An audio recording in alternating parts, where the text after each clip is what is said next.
ओम वेद प्रेमियों, सुधी श्रोताओं, संप्रति हम सब ऋग्वेद के प्रथम मंडल के 162वें सूक्त के 11वें मंत्र की व्याख्या में प्रवेश करने जा रहे हैं। यह मंत्र त्रिष्टुप नामक छंद में निबद्ध है। मंत्र दृष्टा है दीर्घतमा औचथ्य और देवता हैं अश्व। अश्व की व्याख्या की जा चुकी है। जो यज्ञ में हिंसा के समर्थक हैं, मीमांसक आदि, वे अश्व को सामान्य अश्व मानते हैं, लेकिन मैंने सोच विचार कर जो निश्चय किया है और अन्य जो सुधी व्याख्याकार हैं उनके मत को देखते हुए यह पाया है कि घोड़े ऐसे उपयोगी युद्ध में रणकौशल दिखाने वाले पशु को बलि कर दिया जाए, चढ़ा दिया जाए, यह बात समझ में नहीं आती है। यह होता भी नहीं रहा होगा। बाद में शब्दों की हेराफेरी से यज्ञ करने और कराने वालों ने उसे पशुवध से जोड़ दिया। इस विषय में हम बहुत कुछ प्रकाश डाल भी चुके हैं। अश्व का अर्थ शक्तिशाली होता है, बाज भी उसी अर्थ में आता है, और जो चंचल मन रूपी घोड़ा है उस अर्थ में भी प्रसंगानुकूल इस भाव का अवतरण होता रहता है। तो अब इस मंत्र में जो बात कही गई है वो यज्ञ में जो पुरोडाश बनता है और जो यज्ञ वेदी में अग्नि के प्रज्वलन के उपरांत चढ़ाया जाता है, जैसे आज खीर वगैरह आज भी अग्नि में आहुति के रूप में देवताओं को चढ़ाई जाती है, तो ऐसे पुरोडाश जो था अन्न के गूदे से, फलों के गूदे से बनता था और वो आग में पकाया जाता था, खीर की तरह समझे उसे, तो पुरोडाश उसी कहते हैं। तो पुरोडाश को पकाने वाले पाचक होते थे, उनको निर्देश दिया जा रहा है, क्योंकि जो किसी चीज को पकाता है, बनाता है, यदि उसमें पूर्ण सावधानी न हुई पाचन प्रक्रिया के प्रति, पकाने के प्रति, तो उत्तमता से पाक कर्म नहीं हो पाएगा। इसलिए इस मंत्र में पुरोडाश पकाने वालों को निर्देश इस बात को शीर्षक रूप में माना गया है। तो अब संबंधित मंत्र का सर्वप्रथम पाठ हो जाए। ओम यत्ते गात्रादग्निना पच्यमानादभि शूलम निहतस्याव वधावती मा तद्भूम्यां मा शिशन्मातृणेषु देवेभ्यस्तदुषद्भ्यो रातमस्तु। शब्दार्थ भावार्थ आज के परिचय से अवगत हूं।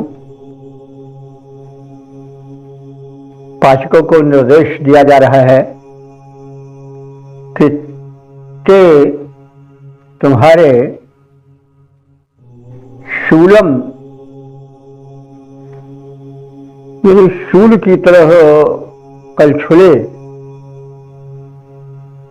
जिसके की धार तीखी होती है, जो पुरोडाश को चलाने के काम में आता है, जैसे आज भी कलछुल होता है, उससे साग सब्जी या कोई चीज पकाई जाती है तो कुछ सूखी पीटी जाती है, कुछ चलाई जाती है, वही प्रक्रिया है। तो हे पाचक गण, पकाने वाले पुरोडाश को निपुण व्यक्तियों, तुम्हें यह ध्यान रखना है कि तेन हितस्य, पुरोडाश को अग्नि पर पकाते समय जो तुम पुरोडाश को चलाते हो, प्रहार करते हो, तो कलछुला जो है वो शूल की तरह तीखी धार वाला है। तो उस समय तुम्हें यह ध्यान रखना है कि उसके आघात से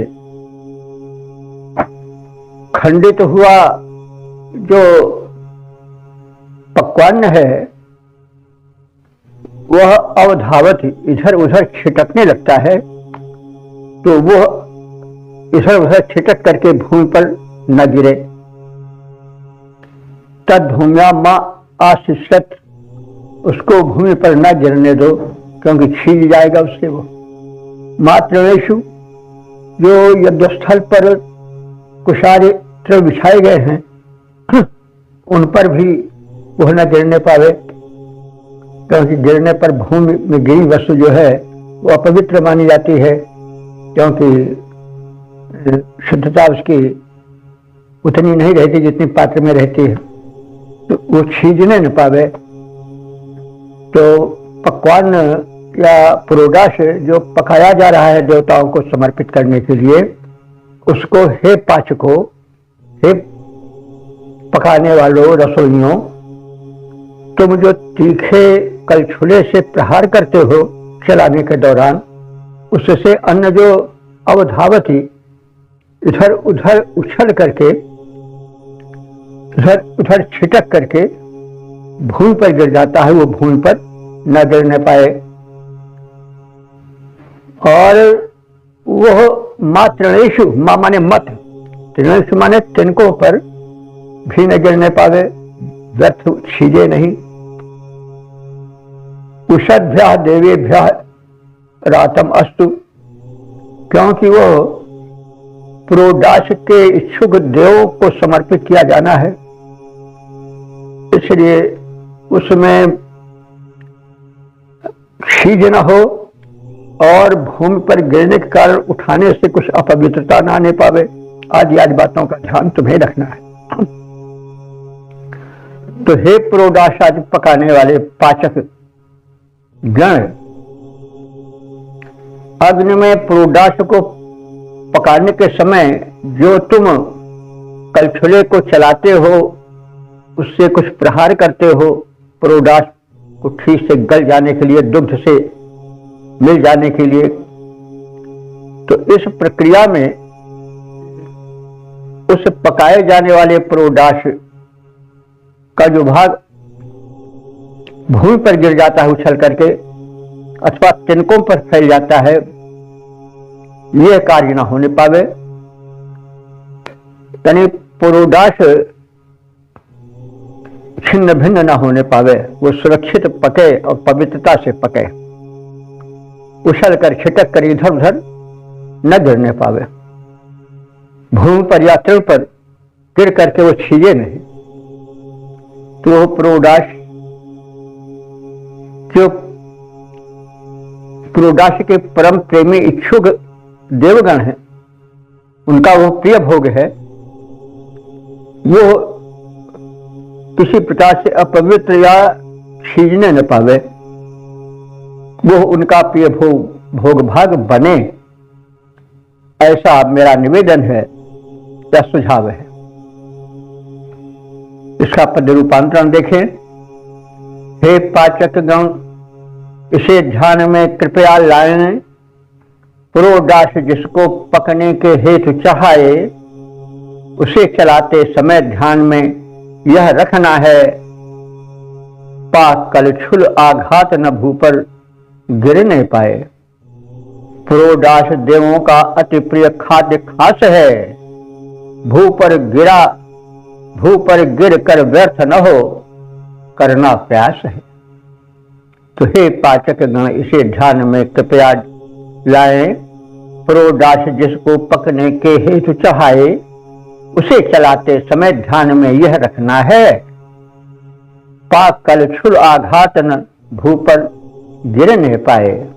पुरोडाश देवों का अति प्रिय खाद्य खास है, भू पर गिर कर व्यर्थ न हो, करना प्रयास है।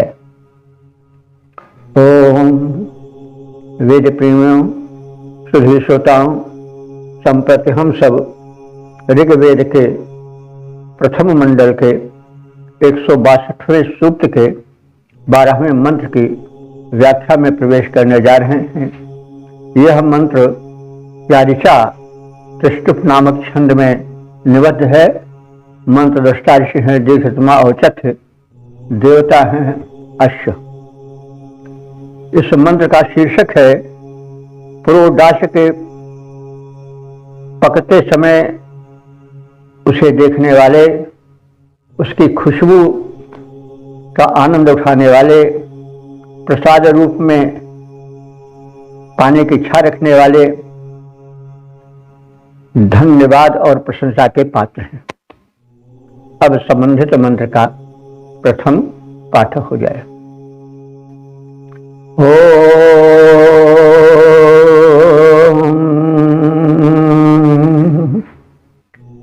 ये वाजिनं परिपश्यन्ति पक्वं य इमाहुः सुरभिर्निर्हरेति।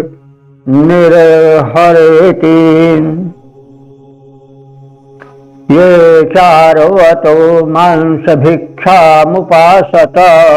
उतो तेषामभिगूर्तिर्न इन्वतो। ये वाजिनम परिपश्यन्ति, ये माने जो प्रेमी यज्ञोपासक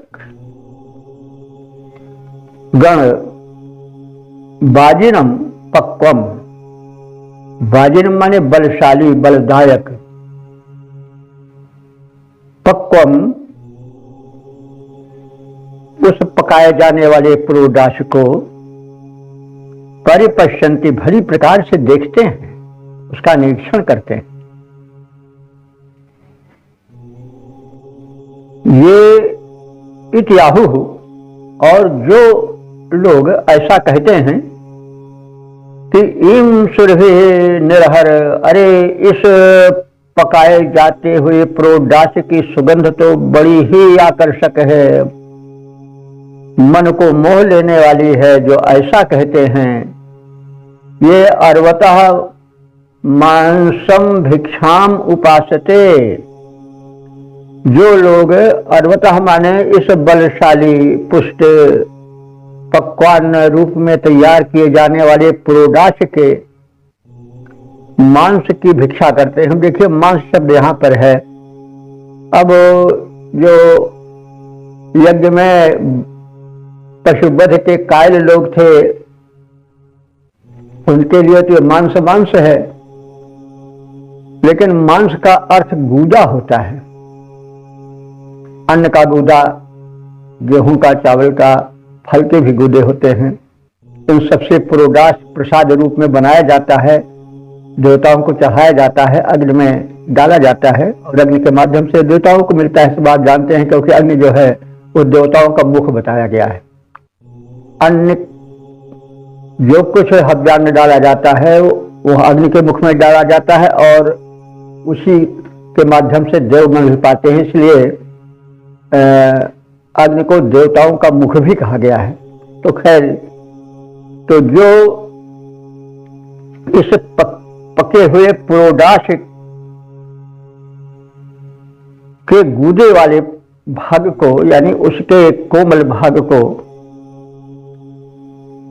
भिक्षाम उपासते, भिक्षा की भांति नम्र भाव से मांगते हैं, उसको पाने की उत्कट अभिलाषा रखते हैं।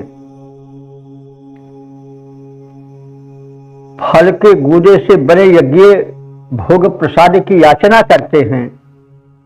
तेषाम अभिगूर्ति ही, उनकी उत्तम बुद्धि, उत्तम विचारधारा न माने हमको भी इन्वंत माने प्राप्त हो, यानी वे लोग बड़े भाग्यशाली हैं जो उस पुरोडाश के पकने को, उसके खुशबू को, उसके प्रसाद रूप में पाने के इच्छुक रहते हैं।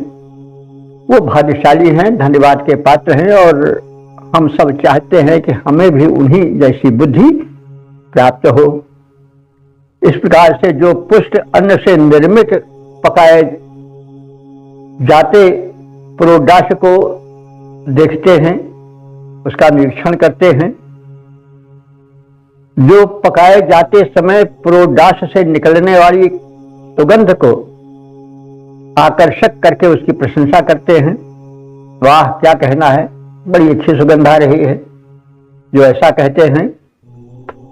जो पुष्ट अन्न या फल के गूदे से बने यज्ञ भोग प्रसाद की याचना करते हैं, यानी नम्र भाव से पाने के इच्छुक रहते हैं प्रसाद रूप में, ऐसे लोगों की सद्बुद्धि हम सबको भी मिले, यानी हम सब भी उसी प्रकार से पुरोडाश के प्रशंसक और पाने के इच्छुक हों। प्रसाद वगैरह जब बढ़ता है तो लोग बड़े चाव से उसको लेते हैं, क्योंकि वही तो सबसे बड़ी चीज है, वही प्रसाद है, देवताओं की प्रसन्नता है वो।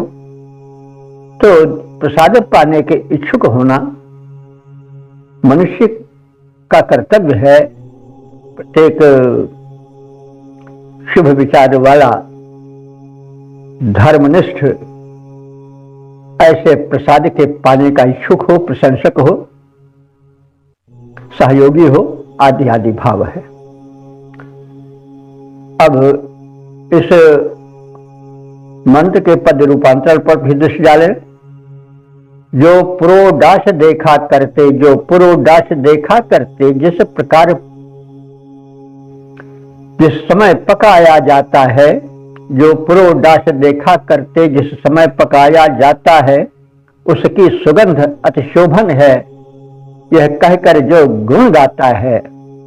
फलगूदा अन्न विनिर्मित, जो मांगे प्रसाद इच्छा लाए, ऐसे लोगों के हैं विचार उत्तम, उसको हम भी पाए। ओम वेद प्रेमियों, सुधी श्रोताओं, संप्रति हम सब ऋग्वेद के प्रथम मंडल के 162वें सूक्त के 13वें मंत्र की व्याख्या में प्रवेश करने जा रहे हैं। यह मंत्र, या जिसे हम ऋचा भी कहते हैं, त्रिष्टुप नामक छंद में निबद्ध है। मंत्र दृष्टा ऋषि हैं दीर्घतमा और चत्र, और देवता हैं अश्व। संबंधित मंत्र का शीर्षक है यज्ञ ऊर्जा प्राप्ति के साधनों के प्रति आभार। अब संबंधित मंत्र का सर्वप्रथम पाठ हो जाए।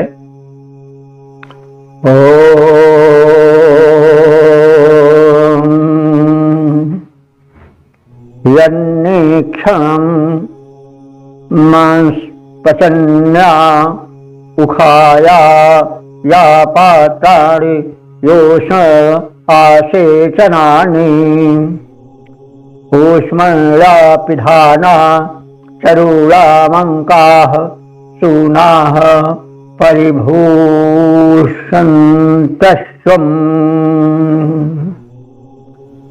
शब्दार्थ भावार्थ आदि से परिचय पाए। इस ऋचा में या मंत्र में जो यज्ञ ऊर्जा प्राप्ति के लिए यज्ञ किया जाता है, शुभ कर्म किया जाता है, उस कर्म के जो जो साधन हैं, जिनके माध्यम से यह यज्ञ कर्म संपन्न होता है, उनका संक्षिप्त परिचय देकर के इस मंत्र में उसकी महत्ता का प्रतिपादन किया गया है। तो मांसम पचन्याह उखाया। अब देखिए फिर यहाँ वही मांस शब्द आया। मांस जो है प्रचलित हो गया है इतना कि अब लोगों के समझ में जल्दी से नहीं आता कि मांस माने गूदा भी होता है, जबकि मांस का अर्थ गूदा निरुक्त में किया गया है। निरुक्त शब्दकोश है वैदिक, और अन्य शब्दकोशों में भी मांस का अर्थ गूदा भी कहा गया है। तो यहाँ अश्वमेध यज्ञ में जो अश्व के बलि की बात मानते हैं, वो तो कह रहे हैं कि अश्व के मांस को पचन्या हमारे जिसमें पकाया जाता है, ऐसे उखा नाम के पात्र ऐसा अर्थ करते हैं, लेकिन वो उचित नहीं है, क्योंकि यज्ञ को ऋषियों ने बार बार घोषित किया है कि वह अध्वर है। अध्वर माने जो हिंसा रहित हो। तो यहाँ पर मांस का अर्थ जो है वह अन्नों के गूदे, सदन जो अच्छा, जैसे गेहूं है, चावल है, ये सब सदन है। तो इनके जो गूदे हैं या फलों के जो गूदे हैं, जो पुरोडाश बनाने के लिए, यज्ञीय प्रसाद को बनाने के लिए साधन रूप में काम आते हैं, तो मांसम पचन्याह, फल के या अन्न के गूदों से पकाए जाने वाले वो उखायाह, उखा नाम के पात्र को, उखा डेक्ची की तरह रहता रहा होगा, जैसे डेक्ची में आजकल जब व्यापक रूप से कोई चीज बनाई जाती है तो उसमें पकाया जाता, हंडा जैसे होता था पहले, उसमें पकाया जाता था। तो आदि कुछ उसी तरह से उखा पात्र था, उसका नाम उखा था। तो उखा के विस्तृत पात्र में, बड़े पात्र में जो फलों के, अन्नों के गूदे से बनाया जाने वाला, पकाया जाने वाला ये पुरोडाश है, उसके जो निरीक्षण, या तुम्हारे जो निरीक्षण माने देखभाल या निरीक्षण करते हैं, यानी उस उखा को जिसमें कि पुरोडाश से पकाया जाता है, उस पात्र की जो देखभाल करते हैं, निरीक्षण करते हैं, और यूष्ण आसेचनानी या पात्राणी, यूष्ण माने जूस हम कह सकते हैं, हो सकता है जो आजकल का जूस शब्द है इसी यूष्ण से आया हो। तो यूष्ण है, जो पुरोडाश था वो तो पकता था, उसके साथ साथ जूस का भी प्रबंधन किया जाता था। तो इस यज्ञ में जो ऊर्जा वर्धन के हेतु किया जा रहा है, उसमें जो जूस रसीय पदार्थ है, उसके आसेचनानि पात्राणि, उसे परोसे जाने वाले जो पात्र हैं,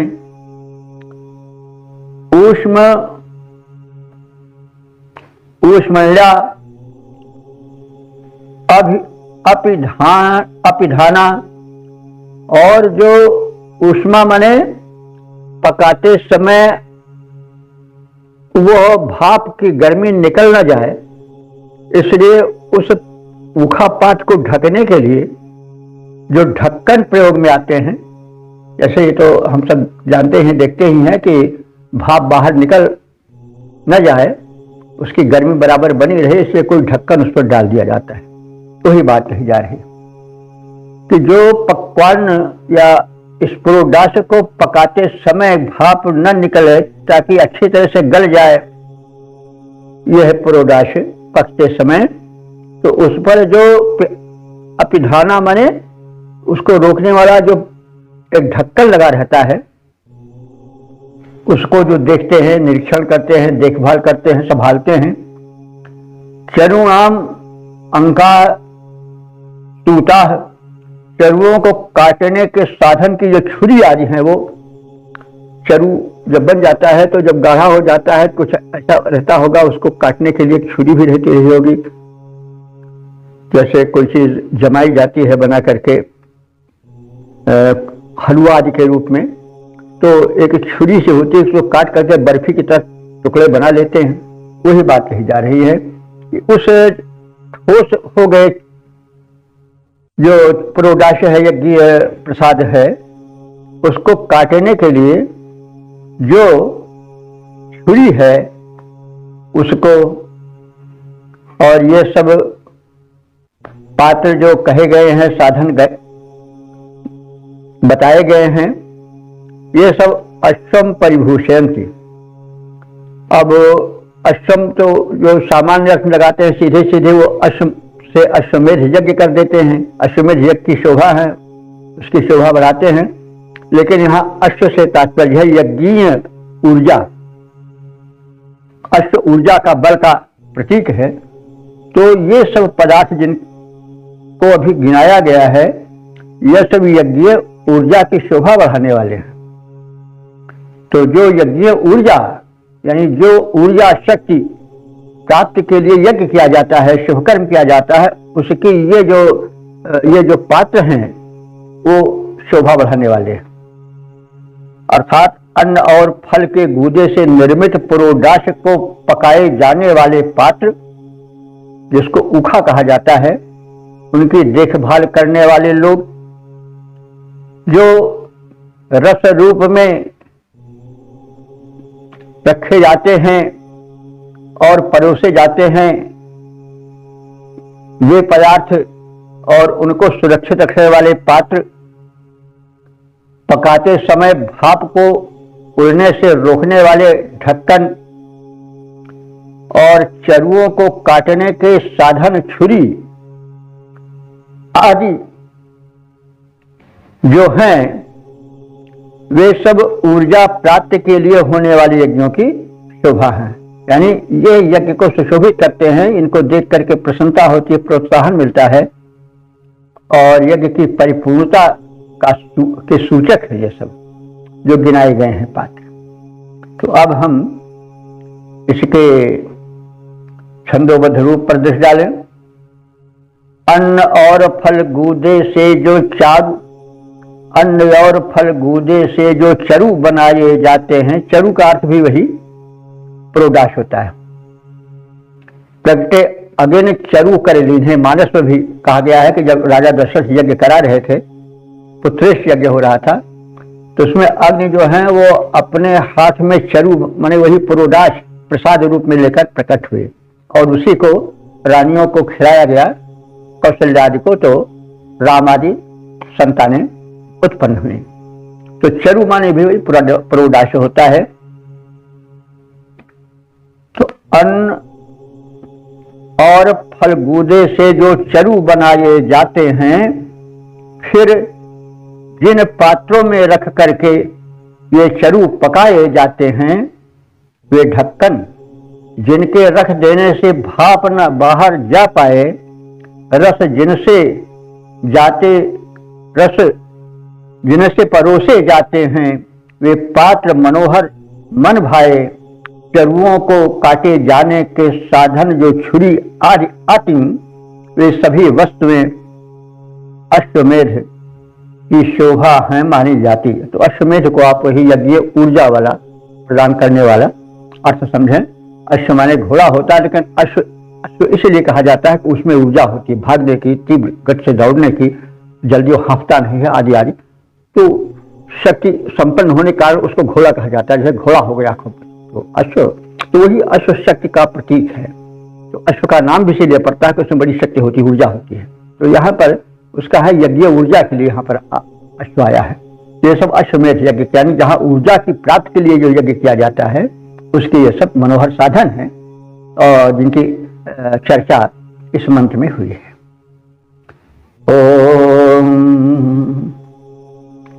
वेद प्रेमियों, सुधीर श्रोताओं, संप्रति हम सब ऋग्वेद के प्रथम मंडल के 162वें सूक्त के 14वें मंत्र की व्याख्या में प्रवेश करने जा रहे हैं।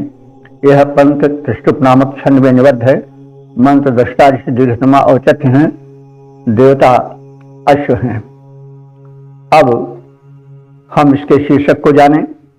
चंचल मन रूपी अश्व की समग्र चेष्टाएं देवार्पित हो जाए। अब संबंधित मंत्र का सर्वप्रथम पाठ हो जाए।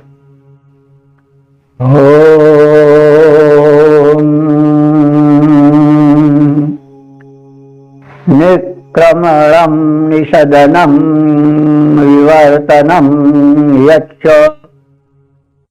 पडवीश मरुवतः यच्च पपौ यच्च घासिम जघास सर्वाताते अपि देवेश्वस्तु। शब्दार्थ भावार्थ से परिचय पाए। इस मंत्र में बताया गया है कि मन एक चंचल घोड़ा है और उस घोड़े को उपयोगी बनाने के लिए, उस घोड़े को सतपथ पर लाने के लिए जो साधन हैं, जो क्रियाएं हैं, वे सब देवार्पित कर दी जाए। क्योंकि देवार्पण न करने से अहंकार आता है मन में, और अहंकार मनुष्य के पतन का कारण बन जाता है। मानस में बात बहुत बताई गई है।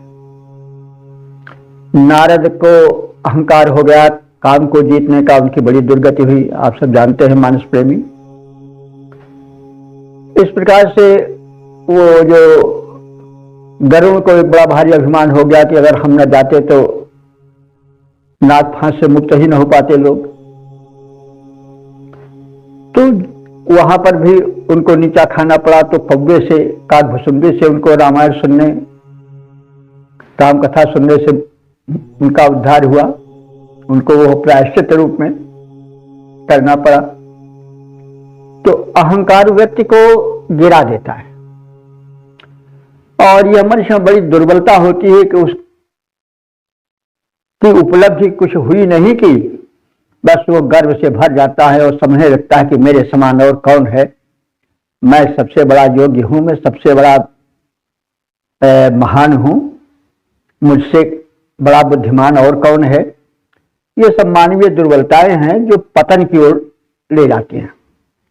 तो ऋषि ने बहुत पहले यह बता दिया कि भाई सत्कर्म करो, लेकिन अहंकार से मत भरो अपने को, क्योंकि अहंकार मनुष्य को गड्ढे में गिरा देता है, उसका पतन कर देता है। तो वही बात कुछ इसमें भी कही गई है कि अर्वतः यत निकमम।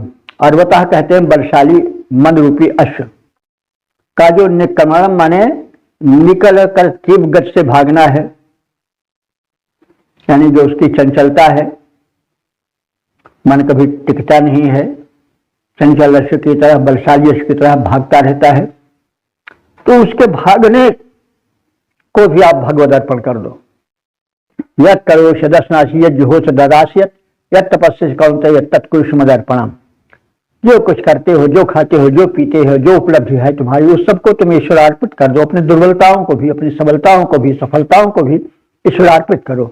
यह संदेश है कि अर्वतः यत निष्कलम, इस मन रूपी चंचल बलि घोड़े का जो निकल कर भागना दौड़ना है वह, और निषजनम, कभी कभी जो बैठ जाता है, हालांकि घोड़े बैठते नहीं कभी नहीं, वैसे मन भी कभी नहीं बैठता, लेकिन कभी कभी ठहर जाता ही है, तो वही उसका निषदन है, बैठना है। तो यह जो मन रूपी चंचल बलशाली घोड़ा है, इसका जो थोड़ी देर के लिए ठहर जाना है वह भी, और विवर्तनम, जो चक्कर काटने की, विवर्तन करने की, घूमने की, कावा काट जाने की उसकी प्रक्रिया है, चेष्टाएं हैं, वो भी।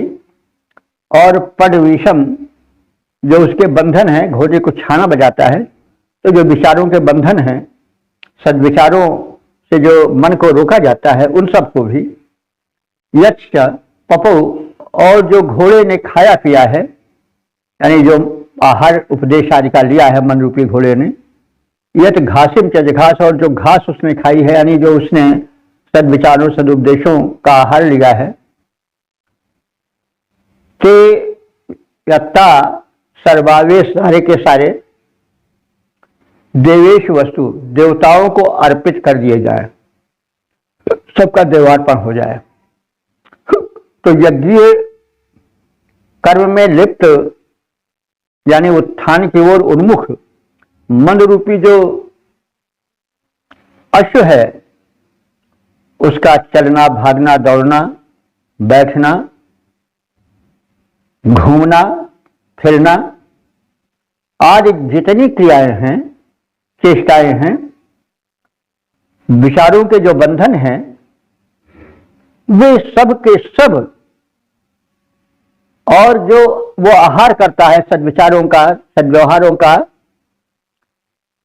जो कुछ घास के रूप में, जैसे अश्व को घास दी जाती है वैसे उसको पुष्ट बनाने के लिए विचार दिए जाते हैं, भाव दिए जाते हैं। तो जो कुछ विचार और भाव पुष्ट बनाने के लिए मन को दिए जाते हैं, वे सब देवार्पित हो जाए तो बड़ा कल्याण होगा। और ऋषि यही संकेत दे रहा है कि देवार्पण करो। भगवान ने गीता में भी वही कहा है, वेद ही तो चारों ओर फैला हुआ है। यत् करो सदस्नाशी जुहो सदास्य तपस्या कौनते तत्कुरुष मदर्पणम। और तमाम लोगों ने कहा है, मेरा मुझमें कछु नहीं, जो कछु है सो तेरा, तेरा तुझको सौंपता क्या लागे है मेरा, मेरा क्या है, जो कुछ है वो सब तेरा है। ईशावास्मिदं सर्वम यत् जगत्याम जगत तेन त्यक्तेन भुंजीथा माघ्रा कस्य सिद्धनम। यजुर्वेद के 40वें अध्याय का पहला मंत्र है कि ये संसार ईश्वर का है, सारी वस्तुएं उसी की हैं, तुम तो उसके नाशी हो, मतलब किराए पर प्राप्त किए है, उसकी कृपा के प्रसाद को तुम पाए हुए हो, उस पर अपना सत्व न जमाओ, अहंकार न करो, सब उसी की हैं, तुम्हारी नहीं है। तो और उपभोग करो, लेकिन त्यागपूर्वक उपभोग करो। धन पर गर्व मत करो, क्योंकि कस्य धन, धन किसका है, आदि आदि सब वेदों में बड़ी दिव्य भावनाएं हैं, वही सब चारों ओर छिटकी हैं। तो वेद के तो ऋणी सभी हैं और होना चाहिए, क्योंकि कोई ऐसा सद्विचार सद्भाव नहीं है जो वेद में ना हो। तो वेदोखिलो धर्म मूलम कहा भी गया है, इसलिए वेद को सूक्ष्मता से देखने की आवश्यकता है। तो वही बात है कि यज्ञ मन रूपी जो तुम्हारा प्रबल अश्व है, उसका भागना, दौड़ना, बैठना, घूमना, चक्कर काटना, जितनी भी चेष्टाएं हैं और जो उसको संभालने के लिए बंधन है, लगाम आदि हैं, उन सब को तुम देवार्पित कर दो, इसी से कल्याण होगा। अब इसके पद रूपांतरण पर दृष्टि डालें। चंचल मन रूपी अश्व तुम देव बन गए मन भाए। समर्पण के पश्चात की भावना है कि चंचल मन रूपी अश्व तुम देव बन गए मन भाए, तुम चलने फिरने की करते हो जो कुछ भी ये चेष्टाएं, तेरे बंधन तेरे भोजन चारे जो हमने डाले हैं, सबके सब देवार्पित होवें, सब मंगल करने वाले हैं, सब मंगल करने वाले हैं। इस प्रकार से यज्ञ ऊर्जा प्राप्त की जाए, लेकिन उसे देवार्पित किया जाए। अपना मान करके संकुचित भावना से अहंकार में डूबा न जाए, नहीं तो पतन होना भी निश्चय है। तो यह वेद का सूक्ष्म और दिव्य संदेश है। ओम